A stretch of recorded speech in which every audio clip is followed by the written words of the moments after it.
2023년 12월 24일 누가복음 1장 26절에서 38절을 먼저 본문을 가지고 오늘 말씀을 나누도록 하겠습니다. 말씀 제목은 그더여 바람은 나무의 숨입니다. 그런 말씀으로 은혜를 허락하십니다.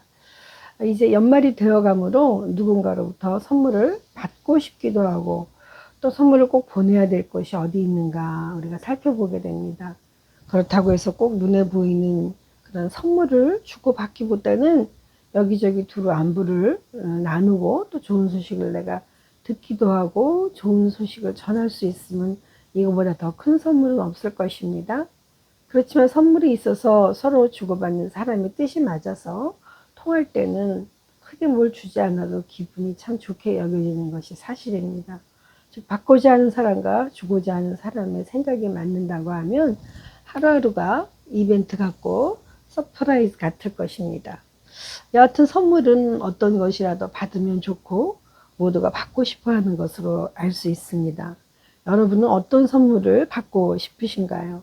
선물을 생각해 보면 어떤 사람에게는 좀 더 의미 있는 선물, 또 어떤 사람에게는 자신이 가장 바라는 것을 이번 성탄에는 더 선물을 받고 싶을 수도 있을 것입니다. 오늘 누가복음 본문에서는 생명을 선물로 주시고자 하는 하나님의 계획과 그 예언, 그것이 이루어져 가는 그 과정을 소개하고 있습니다. 사실 우리 모두는 생명을 누리고 사는 일상이 선물이라고 생각할 수 있습니다. 이것은 보편적인 생명이라고 하는 그 큰 선물일 것입니다.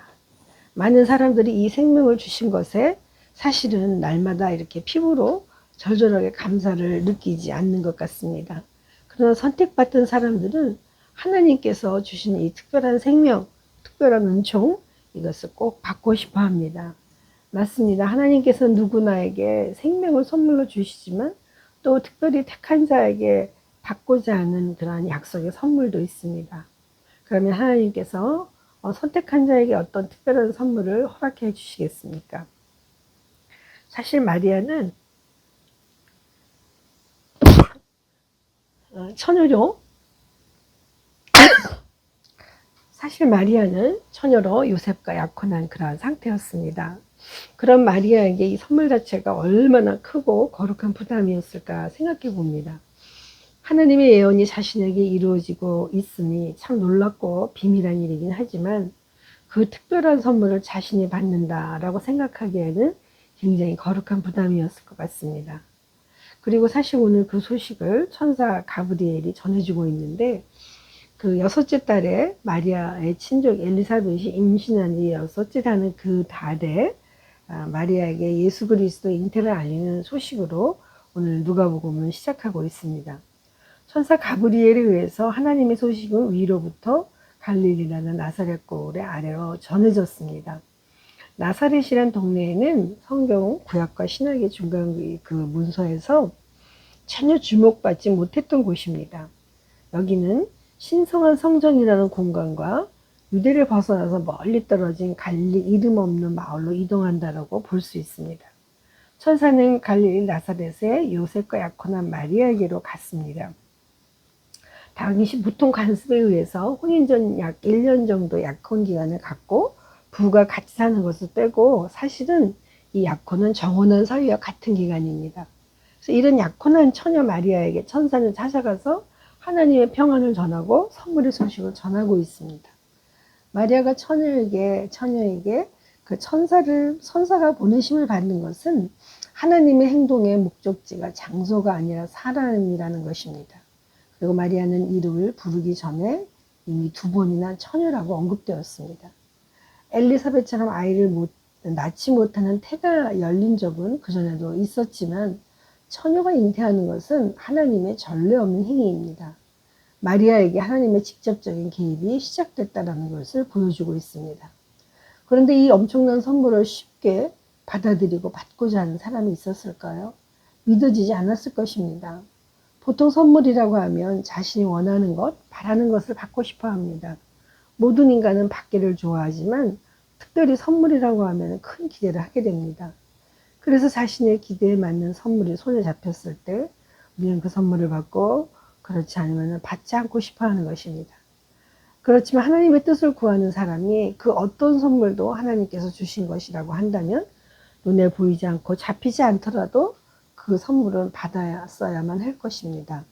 그래서 하나님의 선물은 거룩한 부담인 것입니다.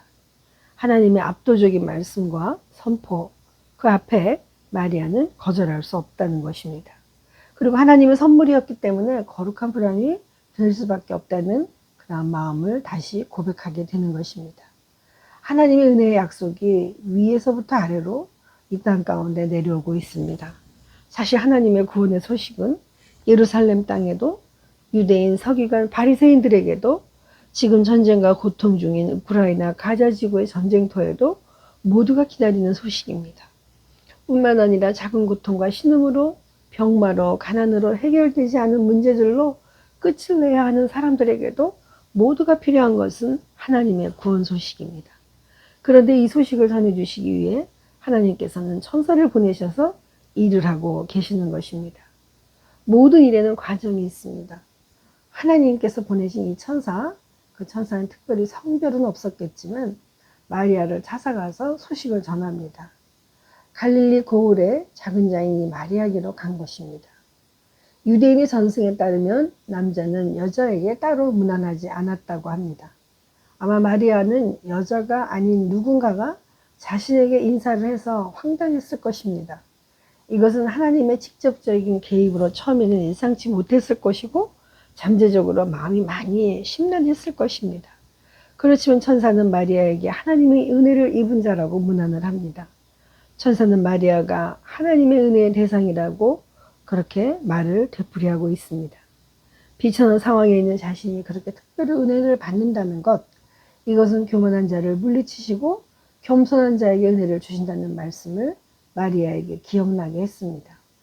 은혜는 그저 자비와 죄사함을 받는 것에 국한되지 않습니다. 오늘 28절에 은혜를 받은 자여는 이 은혜는 복을 받은 자라는 의미로도 쓰여지기도 했습니다. 즉 하나님의 은혜를 입는다는 것은 이 작은 자 마리아가 행하고 감당할 그 위대한 무엇인가가 복을 허락하도록 한다는 것입니다.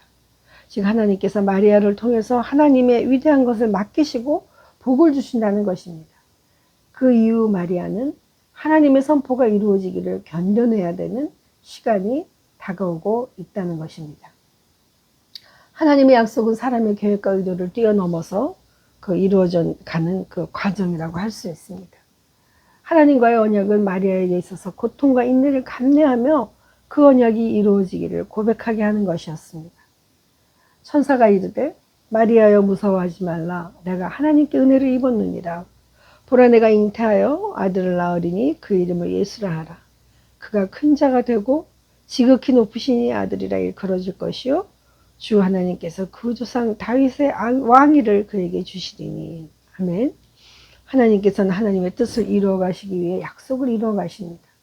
마리아는 나는 이 모든 것이 무엇을 의미하는지 알지 못합니다. 하지만 하나님의 선한 일을 하시는 것을 나는 믿습니다. 라고 고백합니다. 하나님의 약속은 앞으로 선한 일을 이루어 가실 것을 믿는 것입니다. 그리고 주님의 약속의 말씀이 이루어질 것을 믿는 것, 그것이 바로 은혜입니다. 이 은혜는 감히 사람의 계획과 의도를 넘어서 비범함을 뛰어넘는 전능하신 하나님과의 약속입니다. 성경에 나오는 다른 수태고지들은 이미 결혼한 사람들에게 주어졌습니다. 마리아는 어떻게 처녀가 잉태해서 자식을 낳을 수 있는지 물었습니다. 누가복음은 마리아가 순결하고 거룩한 그릇으로 주님을 낳기에 합당한 존재라고 마리아를 높이기 위해서 강조하는 그러한 복음서가 아닙니다. 마리아가 처녀라는 사실은 잉태에 대해서 장애물로만 제시되고 이 장애물은 오직 전능하신 하나님의 기적적인 창조에 의해서만 극복될 수 있다는 것을 나타내고 있는 것입니다. 그러므로 엘리자벳의 아들인 세례 요한의 출생은 비범함이라고 한다면 예수님의 탄생은 오직 하나님의 창조임을 약속하고 있는 것입니다. 마리아는 이 약속을 마리아에게 천사가 말하되 나는 남자를 알지 못하니 어찌리 이 일이 있으리까 라는 그 일이 일어난다는 것을 당연하게 받아들이고 있습니다. 그러면서 천사의 예언이 어떤 방식으로 이루어질 것인지 묻고 있는 것입니다. 마리아는 그 뜻이 이루어질 것이라고 고백하고 있지만 상상하지 못한 하나님의 계획에 놀랍니다. 너무 놀라워서 그녀는 무섭다고 고백합니다. 그러나 천사를 통한 하나님의 말씀 앞에 마리아는 엎드렸고 그 말씀이 이루어지기를 기다렸습니다. 하나님의 소식을 전해 들은 마리아는 감히 상상하지 못한 주님의 계획에 놀라고 있습니다. 너무나 놀라워서 두렵다까지라고 했습니다. 두려운 소식은 처녀의 몸으로 예수님이 잉태하여 하나님의 아들을 낳게 된다는 것입니다. 마리아는 천사로부터 전해들은 하나님의 소식이 앞으로 이루어질 약속임을 굳게 믿게 되었습니다. 이것은 그녀에게 들려진 엄청난 선물이었지만 동시에 감히 선물을 받아야 할까 거절할까 하는 선택할 여지조차 없다는 것입니다. 왜냐하면 천사의 소리에 하나님이 권능에 임했음을 깨달았기 때문입니다. 그녀는 이 말씀 앞에 엎드리고 있습니다.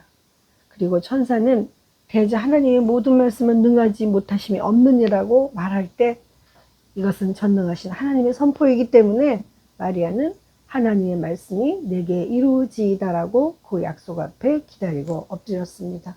이것은 하나님이 하심을 사실 받아들이게 된 것입니다. 또 마리아는 주권적인 하나님이 적절하다고 여기시는 그대로 사용될 하나님의 도구로서 자신의 역할을 받아들였습니다. 마리아가 사용한 주의 여종이라는 용어는 마치 마리아가 집에서 허드렛 일을 하는 사람에 불과한 것처럼 비하하는 말이 아닙니다. 주의 여종인 마리아는 하나님과 가까운 사람으로서 충성과 사랑을 가장 비천하게 섬김에도 기꺼이 수행하는 사람으로 고귀한 지위를 갖는 것입니다. 이 용어는 구약의 여호수아에게 다윗에게 적용되었던 같은 어원으로 하나님의 이스라엘이 그분의 종이 되도록 택하신 모습을 신실한 마리아에게서 하나님이 요구하신 모습 앞에 엎드려 순종하고 있는 것입니다. 이 마리아의 고백과 함께 천사는 이제 그녀 곁을 떠나갔습니다. 맞습니다. 약속의 말씀을 부여잡은 마리아는 그 삶을 통하여 하나님의 뜻 앞에 엎드려 버렸습니다. 그렇습니다. 우리가 오늘날 살아가는 우리에게도 마찬가지 일이 일어납니다. 사실 마리아의 선택은 그 전통사회에서 쫓겨나야만 했고 남편으로부터 버림을 받을 수밖에 없는 두렵고 어려운 선택이었습니다. 그럼에도 마리아는 그 선택을 했고 우리도 마리아와 같은 상황이 전개될 수 있다는 것입니다. 그리고 앞으로 우리의 삶이 그 공고함과 어려움 속에서도 의도치 않은 하나님의 요구들을 받을 수밖에 없고 받아야만 하는 순간이 올 수 있습니다. 그것이 당연히 하나님께서 우리에게 명하신 요구인지 우리는 잘 알지만 너무 부담스러워서 거부하고 도망가고 싶고 정말 뿌리치고 싶을 수 있을 것입니다. 그래서 아마도 포기하고 받아들이지 않을 수 있습니다. 그리고 그 선물이 또한 지금 내 현재의 삶에 방해가 될 요소들이 있습니다. 맞습니다. 우리의 삶이 그것이 그 현실입니다. 왜냐하면 닥쳐진 우리의 현실의 삶의 무게가 너무 무겁고 크기 때문입니다. 그래서 때로는 뒤로 물러서기도 합니다. 그렇다고 해서 하나님의 뜻이 내게 이루어지지 않았겠습니까? 아닙니다. 그 어떤 상황 속에서도 하나님의 뜻은 반드시 이루어집니다. 마치 여호수아를 통해 광야의 이스라엘 백성들이 가나안 땅으로 들어갈 수 있었던 것처럼 말입니다.